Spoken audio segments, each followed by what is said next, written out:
Hi hello అండి, అందరూ ఎలా ఉన్నారు? Welcome back to our channel. మన ఆంధ్రప్రదేశ్ రాష్ట్రంలో ఈ జూన్ నెలలో విడుదల కాబోయేటువంటి మరికొన్ని కొత్త సూపర్ సిక్స్ పథకాల గురించి అయితే డిస్కస్ చేసుకుందాం ఈ వీడియోలో. నేను ఒక్కొక్క పథకం గురించి క్లియర్గా అయితే చెప్తాను ఈ వీడియోలో. మీలో ఎవరైనా 10th ఇంటరు డిగ్రీ బీటెక్ పూర్తి చేసుకొని work from home work from office jobs కోసం సెర్చ్ చేస్తున్నారా? అయితే మీ అందరి కోసం వర్టెక్స్ కన్సల్టెంట్ సొల్యూషన్స్ వారు ఒక మంచి ప్లాట్ఫామ్ అయితే తీసుకువచ్చేశారు. సో వీళ్ళు వచ్చేసి పెద్ద పెద్ద ఐటీ కంపెనీస్ అంటే TCS, Cognizant, Capgemini, IBM, Infosys ఇటువంటి కంపెనీస్తో అప్రోచ్ అయ్యి అక్కడ వేకెన్సీస్ ఏమన్నా ఉన్నట్లయితే వాటికి మీ ద్వారా అప్లై చేయించి సో ఇంటర్వ్యూ స్టార్టింగ్ నుంచి ఎండ్ వరకు ఫుల్ సపోర్ట్ అయితే ఇస్తారు. ఇంటర్వ్యూని ఎలా క్రాక్ చేయాలి ఆ విషయాల గురించి అయితే మొత్తం కూడా మీకు క్లియర్గా ఎక్స్ప్లెయిన్ చేస్తారు. సో మీరు చేయవలసిన పని ఏంటంటే ఇక్కడ స్క్రీన్ మీద కనిపిస్తున్నటువంటి అప్లికేషన్ ఫామ్ని అయితే ఫిల్ చేసి సబ్మిట్ అయితే చేయండి. సో మీ డీటెయిల్స్తో మరిన్ని వివరాల కోసం స్క్రీన్ మీద కనిపిస్తున్నటువంటి నంబర్ని కాంటాక్ట్ అయితే అవ్వండి. ఈ అప్లికేషన్ ఫామ్కి సంబంధించిన లింక్ నేను డిస్క్రిప్షన్లో అయితే పెడుతున్నాను. ప్రతి ఒక్కరు కూడా అప్లికేషన్ ఫామ్ని అయితే ఫిల్ చేసి సబ్మిట్ చేసి మరిన్ని వివరాల కోసం కాంటాక్ట్ అయితే అవ్వండి. ప్రతి ఒక్కరు కూడా ఈ ఆపర్చునిటీ అయితే యూస్ చేసుకోండి.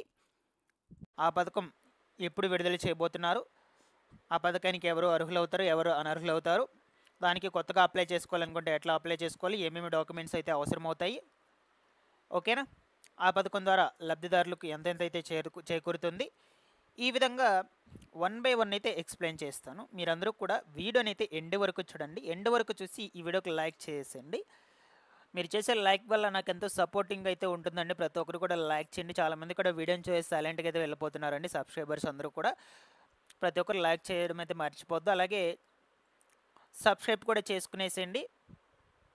ఇక లేట్ చేయకుండా వివరాల్లోకి అయితే వచ్చేద్దాము. సో మనకు ఆంధ్రప్రదేశ్ రాష్ట్రంలో మ్యాక్సిమము ఈ యొక్క జూన్ నెలలో వచ్చేసి దాదాపుగా 3 నుంచి 4 కొత్త పథకాలను అయితే అమలు చేస్తామని మనకు స్టార్టింగ్లోనే చెప్పారు, ఈ మంత్ స్టార్టింగ్లోనే. బట్ నేను ప్రీవియస్ వీడియోస్లో కూడా చెప్పున్నాను.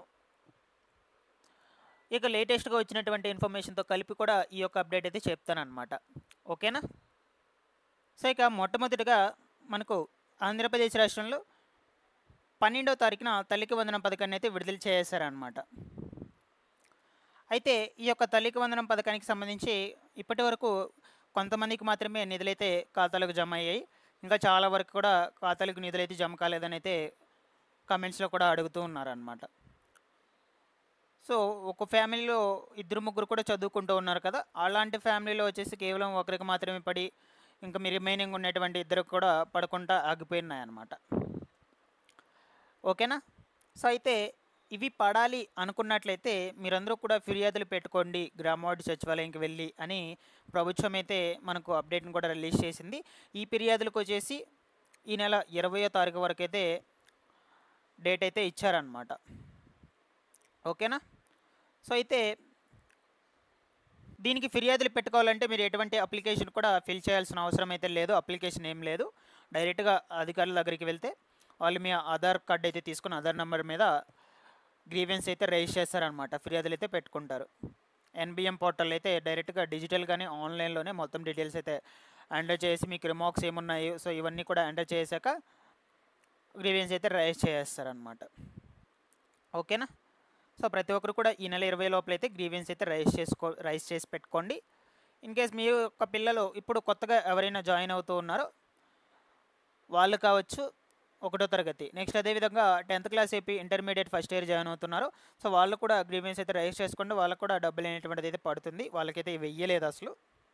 వీళ్ళందరికీ వచ్చేసి నెక్స్ట్ మంత్ 5వ తారీఖున అయితే విడుదల చేస్తారనమాట ఖాతాల్లోకి. సో ఇక్కడ వచ్చేసి మీకు ఒక అప్డేట్ అయితే చెప్తానండి, ముఖ్యమైన అప్డేట్ ఇది.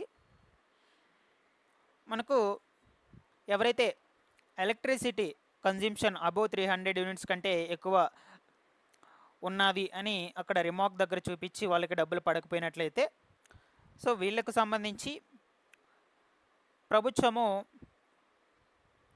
ఇదివరకు గ్రామవార్డు సచివాలయంలో ప్రచురించబడినటువంటి ఎలిజిబుల్ లిస్టులో ఎలక్ట్రిసిటీ 300 కంటే పైగా ఉన్న కారణంగా అనర్హులని వచ్చిన వారికి వారి యొక్క ఎన్బిఎం డేటా సరిచేసి ఇష్యూని కూడా క్లియర్ చేయడం అయితే జరిగిందనమాట. ఇన్ కేస్ మీకు రాంగ్గా ఈ ఎలక్ట్రిసిటీ కన్జంప్షన్ ఎక్కువగా యూజ్ చేస్తున్నారని రాంగ్‌గా ఈ యొక్క రిమార్క్ దగ్గర ప్రింట్ అయ్యి మీరు ఇనెలిజిబుల్ లిస్ట్‌లో ఉన్నట్లయితే వాళ్ళందరి డేటా కూడా సరిచేసి ఎలిజిబుల్ లిస్ట్‌లోకి అయితే చేర్చడం అయితే జరిగిందని చెప్తున్నారు మనకు. లేదు మీకు ఈ విధంగా ఉన్నట్లయితే ఎలక్ట్రిసిటీ కన్జంప్షన్ వచ్చేసి సో దీనికి సంబంధించి మీ సేవా సర్వీస్‌లో అప్లికేషన్ పెట్టిన తర్వాత ఆ ఐడీతో గ్రీవెన్స్‌కి అయితే అప్లై అనేటువంటిది అయితే చేసుకోవాలన్నమాట. ఇక్కడి వరకు దీనికి సంబంధించి క్లియర్ అనేది అనుకుంటున్నాను. ఇంకొక పాయింట్ కూడా ఉందండి. మనకు తల్లికి వందనం పథకంలో 300 యూనిట్ల కన్నా ఎక్కువ యూనిట్లు వచ్చినందువలన అనర్హుల జాబితాలో పేర్లు ఉన్నవారు గమనించండి. సో మీరు అక్కడ అనర్హుల జాబితాలో పేర్లు ఉన్నాయో లేదైతే గమనించాలన్నమాట ఫస్ట్. సో వాస్తవంగా గడిచినటువంటి 12 నెలల్లో సరాసరి హౌస్ హోల్డ్ మ్యాపింగ్‌కి ఈ యొక్క ప్రాప్తికి ఇంట్లో ఉన్నటువంటి వారి అందరి పేరుపై ఉన్న మీటర్ల యూనిట్లు 300 కన్నా తక్కువ ఉండి అనర్హుల జాబితాలో 300 యూనిట్ల కన్నా ఎక్కువ ఉంటే సో ఈ విధంగా వచ్చినటువంటి వారికి ఆటోమేటిక్గా అయితే వివరాలు రానున్నటువంటి 2 రోజుల్లో అయితే అప్డేట్ అయ్యి వారి పేర్లు అర్హుల జాబితాలోకి అయితే చేరడం అయితే జరుగుతుందని మనకు క్లియర్గా చెప్పున్నారు ఇక్కడ. ఓకేనా.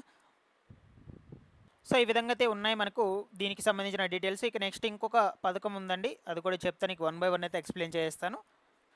కొత్త పెన్షన్లు అండి. కొత్త పెన్షన్స్ అంటే ఈ స్పౌస్ పెన్షన్స్ కింద ఇచ్చేటువంటి వితంతు పెన్షన్స్ ఇవి కేవలం మహిళలకు మాత్రమే వర్తిస్తాయి అన్నమాట.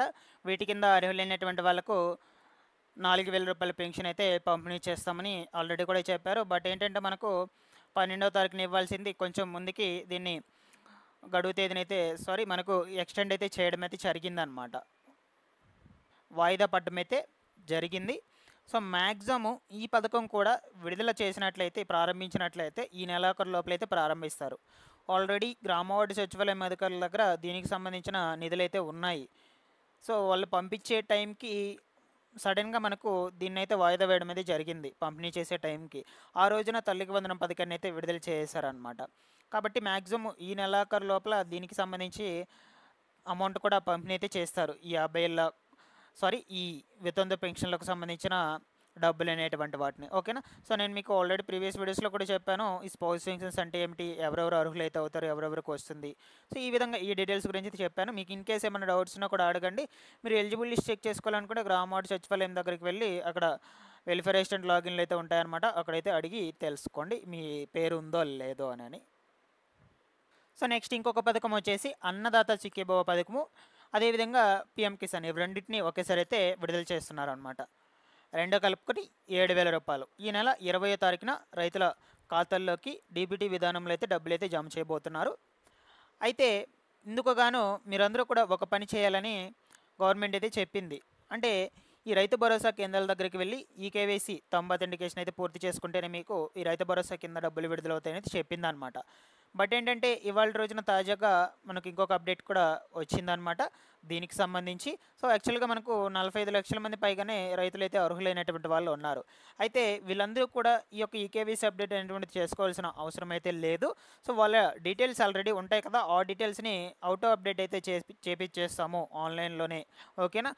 సో వీళ్ళు ఈకేవీసీ అప్డేట్ చేయించుకోవాల్సిన అవసరం అయితే లేదు ఈ యొక్క రైతు భరోసా కేంద్రాల దగ్గరికి వెళ్ళి అని అయితే క్లియర్గా చెప్పేసింది అనమాట ఈరోజు. సో కేవలం ఎవరైతే డీటెయిల్స్ అనేటువంటివి అధికారుల దగ్గర డేటాబేస్లో నమోదు కాకుండా ఉంటాయో సో వాళ్ళు మాత్రమే వెళ్ళి అక్కడికి ఇది ఈకేవీసీ అప్డేట్ అయితే చేయించుకోవాలన్నమాట, అథెంటికేషన్ అనేటువంటిది వేసుకొని.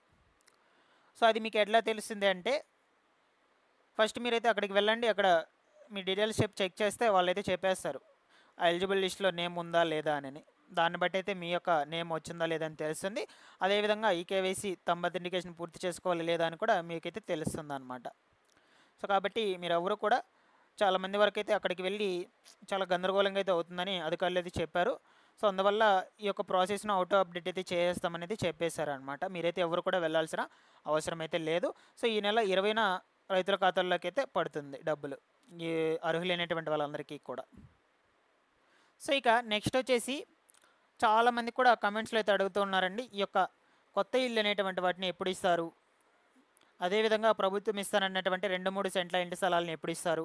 సో వీటి గురించి అయితే అడుగుతున్నారు. దీని తర్వాత గతంలో బిల్స్ అయితే పెట్టుకున్నాము, ఆ బిల్స్ అనేటువంటి పెండింగ్లు అయితే ఉన్నాయి, అవి మాకు ఎప్పుడు జమ అవుతాయి చాలామంది అడుగుతూ ఉన్నారండి. యాక్చువల్గా మనకు వీటి కింద కొత్త ఇల్లు అనేటువంటి వాటిని ఈ నెల 12వ తారీఖునే 3 లక్షల ఇళ్ల పంపిణీ అయితే చేపించాలని అయితే ఉన్నారు ప్రభుత్వ అధికారులు. ఇంటి తాళాలు మహిళల చేతులకి, అర్హులైనటువంటి వాళ్ళ చేతులకైతే ఇస్తామని చెప్పారు. బట్ ఏంటంటే దీనికి కూడా కొంచెం వాయిదా వేయడం అయితే జరిగింది. ఇంకా ఇల్లు అనేటువంటి వాటి నిర్మాణం కంప్లీట్ కాలేదన్నమాట. వివిధ నిర్మాణ దశలు అయితే ఉన్నాయి. అందుకొరకు దీన్ని అయితే కొంచెం వాయిదా అయితే వేశారు. సో ఇక మీకు దీనికి సంబంధించి అయితే ఎప్పటికప్పుడు అప్డేట్స్ అయితే ఇస్తూ ఉంటానండి. ఇల్లు అనేటువంటి వాటిని మ్యాక్సిమం కుదిరితే ఈ నెలలోనే పంపిణీ చేసేస్తారు. ఇక ఇదిలా ఉండగా ప్రభుత్వం ఇస్తారన్నటువంటి 2-3 సెంట్ల ఇంటి స్థలాలకు సంబంధించి అయితే ఇంకా ఎటువంటి అప్డేట్ అయితే లేదు. ఓకేనా? సో నేను ఎప్పటికప్పుడు అయితే అప్డేట్ అయితే ఇస్తూ ఉంటాను. దీనికి సంబంధించి కూడా ఆన్లైన్లో మీరు రిజిస్ట్రేషన్స్ అయితే చేసుకోవచ్చు అనమాట. ఇక అన్నిటికంటే మనకు గతంలో బిల్స్ పెట్టుకున్నప్పుడు చాలా వరకు కూడా డబ్బులు అనేటువంటి వాటిని అయితే విడుదల చేయలేదన్నమాట. వాటి గురించి అయితే ఇప్పుడు అడుగుతూ ఉన్నారు. సో వాటిని బిల్స్ అప్రూవల్ పెడితేనే మీకు డబ్బులు అయితే పడతాయండి. ఎందుకంటే ఇవి గత ప్రభుత్వంలో పెట్టుకున్నటువంటివి కాబట్టి మీకు పడేందుకు చాలా కష్టము. ఇప్పుడు వాటిని ఈ ప్రభుత్వం వాళ్ళైతే అప్రూవల్ అయితే ఇవ్వాలన్నమాట. అది ఇంకా వాళ్ళ మీద డిపెండ్ అయితే అయి ఉంటుంది. సో అది ఎప్పుడు ఇస్తారనే దాని మీద కన్ఫర్మ్గా అయితే చెప్పలేము. సో ఇక వెయిట్ చేయాల్సిందే మీరు అందరూ కూడా. ఓకేనా? బట్ ఇన్ కేస్ ఏమన్నా అప్డేట్స్ ఉన్నా సరే ఛానల్ నుంచి అయితే నేను మీకు తెలియజేస్తూ ఉంటాను ఎప్పటికప్పుడు. రెగ్యులర్గా ఛానల్ అయితే సబ్స్క్రైబ్ చేసుకునేసి బెల్ ఐకన్ అయితే ఫాలో అవుతూ ఉండండి పెట్టుకునేసి. Thanks for watching this one.